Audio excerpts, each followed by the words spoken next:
राज्याचे उपमुख्यमंत्री अजित पवार यांच्या निधनापासूनच त्यांच्याच राष्ट्रवादीमध्ये अंतर्गत हादरे बसत राहिलेले आहेत. प्रदेशाध्यक्ष असलेले सुनील तटकरे आणि वरिष्ठ नेते असलेले प्रफुल्ल पटेल हे दोन्ही मोठे नेते त्यांच्याच पक्षात खलनायक ठरलेले आहेत, विलन. आणि त्याची अनेक उदाहरणंही आपल्या समोर आलेली आहेत आज ताब्यात. आता तर सुनील तटकरे यांना प्रदेशाध्यक्ष पदावरून हटविण्याच्या चर्चांनी गदारोळ उडालेला आहे. रणनीतिकार प्रशांत किशोर यांच्या नियुक्तीवरून सुद्धा राष्ट्रवादीतला अंतर्गत कलह आता अधिक प्रकर्षानं चव्हाट्यावर आलेला आहे. प्रदेशाध्यक्ष पदाबाबत राजकीय रणनीतिकार प्रशांत किशोर यांनी पक्षाच्या राष्ट्रीय अध्यक्षा सुनेत्रा पवार यांना महत्वाचा सल्ला दिला असल्याची माहितीही समोर आली नव्हती.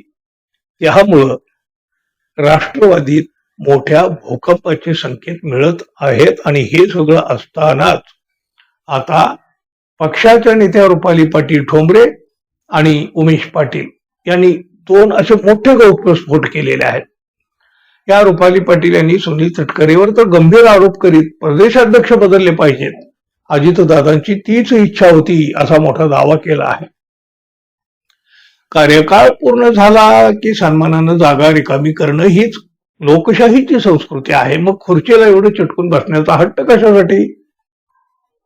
दुसऱ्याची हकालपट्टी करताना नियम आठवत होते, मग स्वतःवर तेच नियम लागू झाले की एवढी अस्वस्थता का, असं सवाल करीत एक फेसबुक पोस्ट नुकतीच या रुपाली पाटील यांनी पोस्ट केलेली होती. यानंतर त्यांनी एका न्यूज चॅनलला दिलेल्या मुलाखतीत सुद्धा आपली हीच भूमिका मांडली. काय म्हणाले त्या?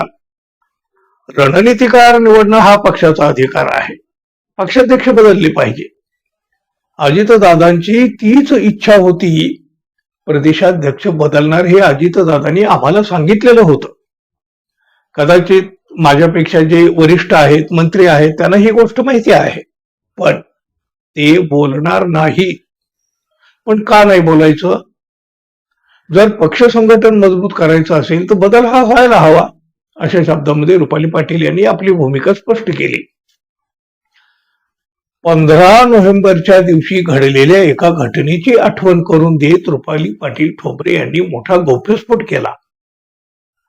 15 नोव्हेंबर रोजी मनपा निवडणुकीपूर्वी अजितदादांची आमची भेट झाली.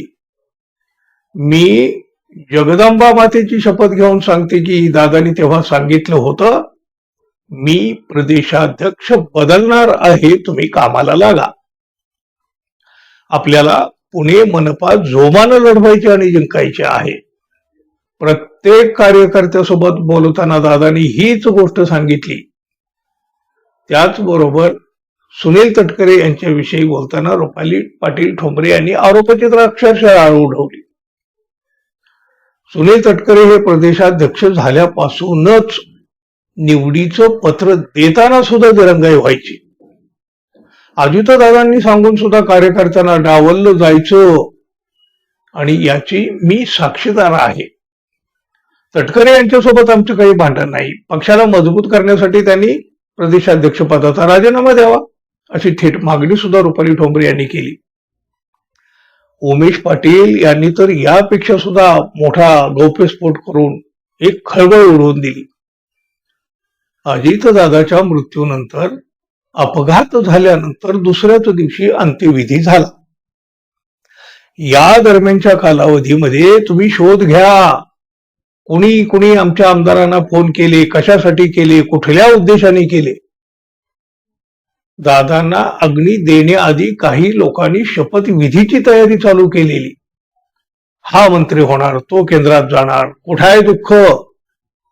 त्या परिवारावर एवढा मोठा दुःखाचा डोंगर कोसळलेला असताना, त्यांना आधार सांत्वनाची गरज असताना राजकीय अडाखे बांधत होती काही लोक. तुम्ही माहिती घ्या. या सगळ्या घडामोडीमुळे राष्ट्रवादीमध्ये लवकरच आणि सर्वात मोठा स्फोट होण्याचे संकेत आता अगदी स्पष्टपणे मिळायला लागले. आता हा स्फोट नेमका कधी होतोय एवढं पाहणंच आता बाकीचं उरलेलं आहे. पाहूया भविष्यात काय काय घडतंय ते. मित्रांनो, जाता जाता आपल्या चॅनलला सबस्क्राईब करावं ही एक अपेक्षा आहे. धन्यवाद. पुन्हा भेटू. नमस्कार.